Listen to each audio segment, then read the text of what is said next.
यीशु मसीह के नाम से सबको जय मसीह की। आज का वचन है 34वां भजन संगीता, उसका 3 वचन। मेरे साथ यहोवा की बड़ाई करो और आओ हम मिलकर उसके नाम की स्तुति करें।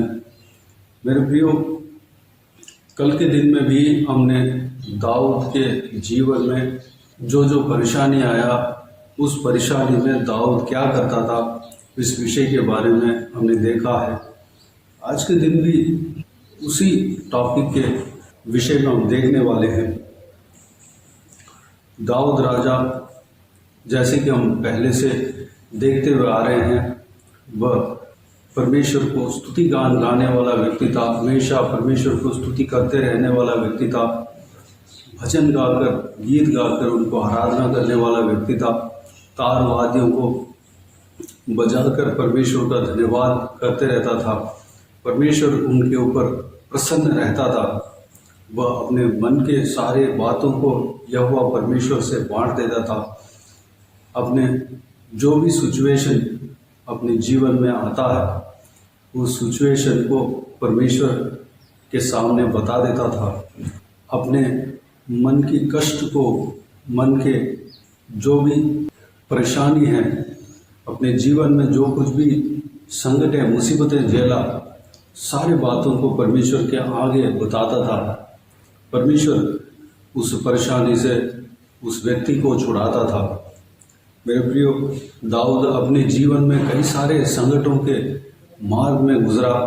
आज के इस भजन संगीता, आज हम जिस भजन संगीता में से वचन को देख रहे हैं, उस भजन संगीता को उस परिस्थिति से गुजरते हुए लिखा कि शत्रुओं के देश में जाकर फंस गया और वहाँ पर खुद पागल बनकर, अपने को पागल जैसे दिखाकर वहाँ से बचकर निकला। उस हालात में यह भजन संगीता को लिखता है।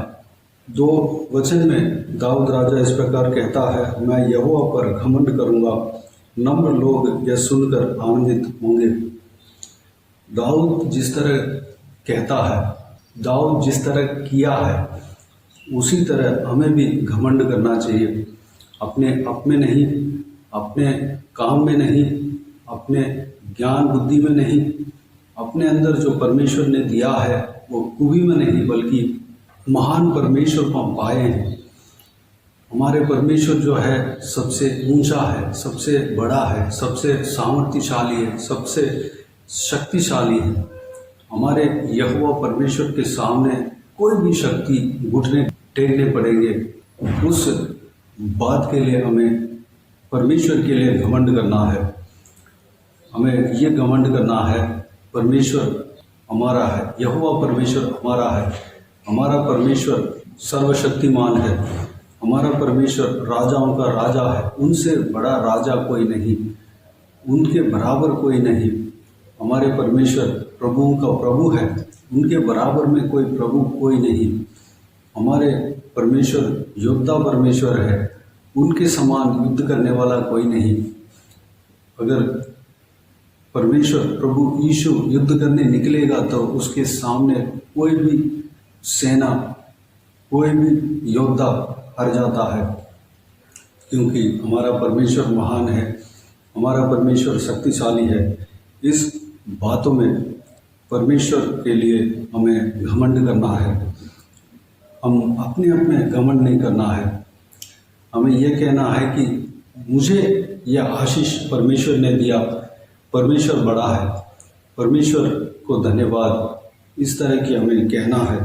और नम्र लोग यह सुनकर आनंदित होंगे। जो बेसहारा है, जो लोग नीचे दबकर पड़े हैं, वह लोग आपके गवाही को सुनकर वह आनंदित होंगे। वो भी सोचेंगे कि वह परमेश्वर हमें भी बचाएगा। जो आपको बचाने वाला परमेश्वर मुझे भी बचाएगा, इस तरह की वो बोलेंगे, उस तरह की मन में समझेंगे, क्योंकि वह सहारा ढूंढ रहे हैं और उनके संकटों से निकलने के लिए रास्ता खोज रहे हैं, लेकिन नहीं मिल रहा है। यहोवा परमेश्वर को वह लोग नहीं जान रहे होंगे, इसलिए अगर आप परमेश्वर के लिए घमंड करेंगे, परमेश्वर के काम को जो आपके जीवन में, हमारे जीवन में परमेश्वर ने किया है, उस काम को बताकर परमेश्वर के प्रति हमें घमंड करेंगे, परमेश्वर के लिए घमंड करेंगे, तो उस बात को बस सुनकर वो भी जानेंगे कि परमेश्वर बड़ा है, परमेश्वर शक्तिशाली है, परमेश्वर हमारे संकटों भरे परिस्थिति से हमें छुटकारा दे सकता है। हम परमेश्वर के ऊपर विश्वास रखेंगे, मैं परमेश्वर के ऊपर विश्वास रखूंगा तो मैं जिस बंधन में पड़ा हूँ उस बंधन से मैं छुटकारा पा सकता हूँ, जिस मुसीबत में मैं पड़ा हूँ उस मुसीबत से मैं छुटकारा पा सकता हूँ, जिस गुलामी में मैं पड़ा हूँ उस गुलामी से मैं छुटकारा पा सकता हूँ। इस तरह की वो भी जानेंगे, एक मार्ग मिल जाएगा परमेश्वर के बारे में, वह जान जाएंगे। इसलिए मेरे प्रियो, हम परमेश्वर के लिए घमंड करना है, परमेश्वर के जीवित गवाह बनना है, परमेश्वर के अद्भुत काम को हमें बताना है, लोगों को बताना है, लोगों को अपने जीवन में परमेश्वर ने जो भी कार्य किया है उस कार्य को बताकर परमेश्वर को उनके सामने ऊंचा करना है, महिमा देना है। उस गवाही को सुनकर लोग भी सत्य बात को जानेंगे, जो परमेश्वर के वचन में लिखा हुआ है उस सत्य वचनों को जानेंगे। दीन और दरिद्र लोगों के लिए परमेश्वर सहारा है, जो बेसहारा है उनके लिए परमेश्वर सहारा बनते हैं, उस बात को जानेंगे। मेरे प्रियो, हमें उस तरह कार्य करना है कि लोग परमेश्वर के विषय में जानना चाहिए, लोग सत्य को जानना चाहिए, लोग सुसमाचार को जानना चाहिए, लोग जो है प्रभु यीशु मसीह को जानना चाहिए, लोग जो है उद्धार के बातों को जानना चाहिए, उद्धार के मार्गों को जानना चाहिए। मेरे प्रियो, हमें परमेश्वर के लिए घमंड करना है, परमेश्वर को महिमा देना है। तीसरा वचन में इस प्रकार हमने देखा है, मेरे साथ यहोवा की बड़ाई करो और आओ हम मिलकर उसके नाम की स्तुति करें। मेरे प्रियो, दाऊद राजा अकेले में स्तुति आराधना करता है, उस बात को हमने देखा है, वो सच बात है। लेकिन दाऊद राजा कहता है कि लोग मेरे साथ आएं और मेरे साथ मिलकर आनंदित करें, परमेश्वर को महिमा दें। मेरे प्रियो, हम अकेले स्तुति आराधना करना है। हम जब स्तुति आराधना करते हैं, गीत गाकर धन्यवाद देते हैं, तो हम परमेश्वर को भाता हुआ काम को हम करते हैं। लेकिन दाऊद राजा जिस तरह कहते हैं, हमें लोगों को भी बुलाना है, उनको भी बताना है कि मेरे साथ परमेश्वर को धन्यवाद दो, महिमा करो, स्तुति करो, क्योंकि उनके जीवन में ये कार्य जो स्तुति आराधना करने का विषय अगर आएगा तो वो भी बंधन से छुटकारा पाएंगे, आशीष पाएंगे। मेरे प्रियो, सब मिलकर परमेश्वर को आराधना करें, सब मिलकर परमेश्वर को धन्यवाद दें, स्तुति करें। अगर आप परमेश्वर के प्रेम को चखे हो तो दूसरे व्यक्ति भी चखने के लिए, दूसरे व्यक्ति भी उस प्रेम को जानने के लिए द्वार बनाए, रास्ता बनाए। परमेश्वर आपको बहुतायत से आशीष देगा। आप अपने गवाही के द्वारा दूसरों को प्रभु यीशु मसीह के प्रेम को बता सकते हैं। उनको बुलाकर एक साथ मिलकर परमेश्वर को स्तुति आराधना कर सकते हैं। जहाँ भी 2 या 3 जन प्रभु यीशु मसीह के नाम से इकट्ठा होते हैं, वहाँ पर प्रभु यीशु मसीह उपस्थित रहते हैं। उनके बंधन भी उनके स्तुति आराधना करने के द्वारा खुल जाएगा, उनके अंधकार के जीवन भी उनके जीवन से दूर हो जाएगा, उनके गुलामीपन भी हट जाएगा। मेरे प्रियो, हमें दूसरों को लेकर चलना है। हम अकेले में दौड़ना है, ये अच्छी बात है। अकेले में हमको परमेश्वर के आराधना करना है और ये भी करना है कि दूसरों के साथ परमेश्वर का आराधना करें, दूसरों के साथ परमेश्वर को महिमा दें। मेरे प्रियो, दाऊद की तरह दूसरों के विषय के लिए, दूसरों के छुटकारा के लिए चिंता होना चाहिए। दाऊद की तरह दूसरों को बुलाकर एक साथ मिलकर परमेश्वर को स्तुति गान गाना चाहिए, स्तुति करना चाहिए। व्यक्तिगत रूप में भी हमें स्तुति गान गाना है, स्तुति करना है और साथ में मिलकर स्तुति करना है, आराधना करना है। वो भी हमारे जीवन में होना चाहिए।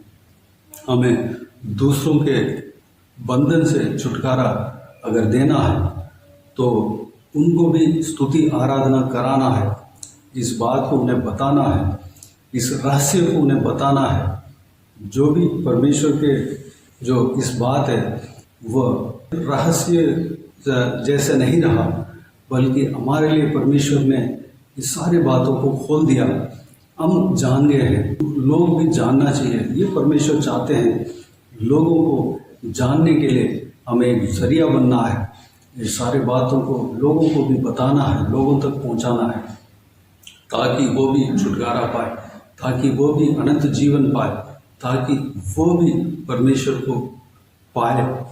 मेरे प्रियो, इस बहुमूल्य वचन के अनुसार हम अपने आप को दीन और नम्र करके परमेश्वर के लिए घमंड करने के लिए और दूसरों को जो नम्र है सुनाने के लिए और खुद परमेश्वर को स्तुति आराधना करने के लिए और लोगों को भी बुलाकर उस आराधना में शामिल कराने के लिए, उनके साथ परमेश्वर का स्तुति आराधना करने के लिए, उनको भी स्तुति आराधना कराने के लिए, उनका बंधन को तोड़ने के लिए, उनका गुलामी में से उन्हें छुटकारा दिलाने के लिए हम अपने आप को परमेश्वर के हाथों में समर्पित करें। आइए हम प्रार्थना में जाएं। स्वर्गीय पिता, दयालु परमेश्वर, आपको धन्यवाद देता हूँ आज के इस आपके बहुमूल्य वचन के लिए। आपको धन्यवाद देता हूँ परमेश्वर, बीते हुए दिनों में हमें संभाला, बचाया, सुरक्षित रखा। आपको धन्यवाद देता हूँ आज के दिन में जो दाऊद के विषय में हमने देखा, दाऊद के अंदर जो खूबी था परमेश्वर, सारे विषय को एक एक करके परमेश्वर हम जितना हो सकते हैं हम देख रहे हैं पिता। उनके हृदय में, उनके अंदर जो खूबी है हमारे अंदर देना पिता। वह आपको हमेशा आराधना स्तुति करते रहते थे परमेश्वर। हालेलुया, आपके लिए घमंड करते थे परमेश्वर।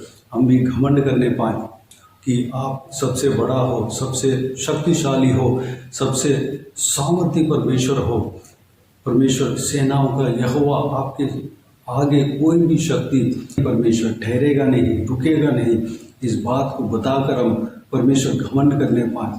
नम्र लोग, जो दीन लोग हैं परमेश्वर, जो लोग परमेश्वर गुलामी में फंसे हैं, जो लोग बंधन में फंसे हैं, जो लोग कष्ट में, मुसीबत में फंसे हैं, उनके सामने हम घमंड करने पाए, उनको हम बताने पाए, परमेश्वर के बारे में हम बताने पाए। हालेलुया, ताकि वो भी उस द्वार को, वो भी परमेश्वर को जान सके, वो भी छुटकारे का मार्ग को जान सके परमेश्वर, वो भी परमेश्वर को जान सके, ग्रहण कर सके, अपने बंधन में से, गुलामी में से छुटकारा पा सके परमेश्वर। हालेलुया, सत्य की बात हमारे द्वारा लोग जानने पाए, अनुग्रह देना पिताजी। हमारा ही नहीं बल्कि आपके बच्चों के द्वारा लोग जानने पाए, अनुग्रह देना परमेश्वर। और हम स्वयं स्तुति आराधना करने पाए, केवल हम ही नहीं बल्कि परमेश्वर लोगों को बुलाने पाए, हम एक साथ मिलकर आपको आराधना करने पाए, स्तुति करने पाए, धन्यवाद देने पाए, ताकि उनको भी छुटकारा मिले, ताकि उनको भी शांति मिले, ताकि वो भी आपके उपस्थिति को पहचाने, आपके उपस्थिति को हालेलुया पाए परमेश्वर, आपके उपस्थिति में आए परमेश्वर। अनुग्रह देना पिता, हालेलुया। एक जन आशीष पाने पाए परमेश्वर, अनुग्रह देना। हालेलुया, वो भी परमेश्वर आपको स्तुति आराधना कर कर आपके आशीष को पाने के लिए पिताजी, वो भी स्तुति करने पाए पिता, अनुग्रह देना। हालेलुया, सारे बातों के लिए आपको धन्यवाद देता हूँ परमेश्वर। दाऊद के अंदर जो खूबी है हमारे अंदर देने वाले, धन्यवाद देता हूँ। हमें उस मार्ग में चलाने वाले, धन्यवाद देता हूँ परमेश्वर। हालेलुया, सारा जनों को इसी तरह आशीष देना पिता। आपके हाथों में परमेश्वर इस्तेमाल होने वाला बर्तन हमें बनाना पिता, आपकी इच्छा के अनुसार हमें इस्तेमाल करना। ये सारा दुआ प्रार्थना को सुना, ग्रहण किया, धन्यवाद देता हूँ। एक का जीवन में कार्य करना, किसी को भी कोई भी कमी घटी ना होने देना, भरपूर आशीष देना। कोई भी जन बीमार हो आपके हाथों में सौंपते हैं, उन्हें छूना, चंगा करना, प्रभु यीशु मसीह के नाम से चंगा होने पाए। अगर किसी को दुख हो, तकलीफ हो, सारा दुख तकलीफ को दूर करना, परेशानी को दूर करना, आंसुओं को पोंछना। जिनको जो कुछ भी प्रार्थना का विषय हो, सारा प्रार्थना का विषय का उत्तर देना परमेश्वर, अनुग्रह देना पिता। हालेलुया। सारा प्रार्थना का उत्तर देना परमेश्वर, धन्यवाद देता हूँ पिता। हालेलुया। महिलाओं को आपके हाथों में सौंपते हैं, छोटे बच्चों को आपके हाथों में सौंपते हैं, बुजुर्ग व्यक्तियों को आपके हाथों में सौंपते हैं। सभी को सुरक्षित रखना, उनके संग रहना। हालेलुया। बुराई से बचाना, दुष्ट लोगों से बचाना, दुष्ट मनुष्य से बचाना पिता। हालेलुया। इस देश का सीमाओं में शांति बने रहने पाए पिता, अनुग्रह देना। बाकी सारे बातों को आपके हाथ में सौंपते हैं। हर एक जन आपके प्रेम को जानने पाए पिता, सब उद्धार पाने पाए, अनुग्रह देना परमेश्वर, धन्यवाद। दुष्ट मनुष्य से हर एक व्यक्ति को बचाना परमेश्वर, धन्यवाद। बाकी सारे बातों को आपके हाथों में सौंपते हैं। जो कोई भी जन नौकरी में, पढ़ाई करने के लिए, बिजनेस करने के लिए जाते हैं, आते हैं, ट्रैवल करते हैं, हर एक के संग रहना। जो भी घर में रहते हैं, काम करते हैं, उन सभी के संग रहना परमेश्वर। जो कोई भी काम लोग करते हैं, हर एक के काम में आशीष देना, तरक्की देना, आगे बढ़ाना परमेश्वर, धन्यवाद। बाकी सारे बातों को आपके हाथों में सौंपते हैं। सारा आदर, महिमा, जलाल आपको मिलते रहे। सारा दुआ प्रार्थना को प्रभु यीशु मसीह के नाम से मांगते हैं, सुन और ग्रहण कर। आमीन आमीन। प्रभु यीशु मसीह के नाम से प्रभु यीशु मसीह का आशीष और अनुग्रह हम सभी के ऊपर बने रहे। आमीन आमीन।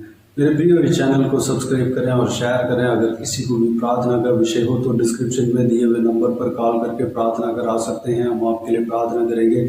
आप अपने व्यक्तिगत प्रार्थना में हमारे लिए प्रार्थना कीजिए। इस सेवकाई के लिए, इस सेवकाई का उन्नति के लिए, इस सेवकाई में जुड़े हुए हर एक जन के लिए, हर एक आत्मिक उन्नति के लिए, तरक्की के लिए, आत्मिक आशीष के लिए, संसारिक आशीष के लिए प्रार्थना करें। प्रभु यीशु आप सबको आशीष दे। इस सेवकाई के द्वारा परमेश्वर आपके जीवन में कार्य किया हो वो भी हमें बता सकते हैं, ताकि हम सब मिलकर परमेश्वर को धन्यवाद दे सके, महिमा कर सके। प्रभु यीशु आप सबको आशीष दे। आमीन आमीन।